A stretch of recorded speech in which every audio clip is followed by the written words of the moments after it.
नहीं भाई, गैर मुस्लिमों के त्यौहार गैर मुस्लिमों पे ही रहने दें, आप सेलिब्रेट ना करें।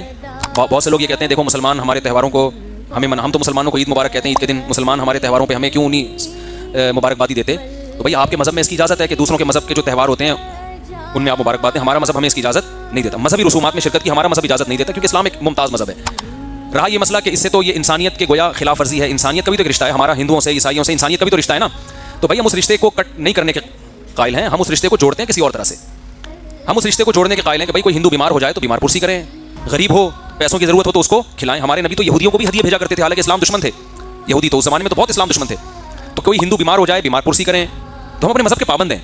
बाकी हम किसी को बुरा नहीं कह रहे, तो हम अपने मज़हब के पाबंद हैं। हमारे मज़हब में कुछ बाउंड्री खींची हुई है ना, हमें क्रिसमस मनाने की इजाज़त है क्योंकि मजहबी त्यौहार है। जो मजहबी नहीं है वो मना सकते हैं। कोई हिंदू की शादी हो रही है तो आप जाएं, उस शादी को अटेंड करें, उसको मुबारकबाद दें, बशर्ते कि कोई गाना बजाना हो, जो नाजायज़ काम मखलूत माहौल ना हो, डांस वगैरह ना हो। तो अगर वैसे ही शादी हो रही है तो आप मुबारकबाद भी दे सकते हैं हिंदू को। तो आप ताज़ियत भी कर सकते हैं, उसके घर जाके उसको तसल्ली दे सकते हैं, उसके लवाहिकीन को कि भाई हमें भी गम हुआ, ये दुनिया से चले गए और अल्लाह आपके इस गम की तलाफ़ी करे। ये दुआ भी दे सकते हैं। मरहूम के लिए दुआ नहीं कर सकते, लेकिन जो जिंदा हैं उनको दुआ दे सकते हैं। तो बाउंड्री है ना।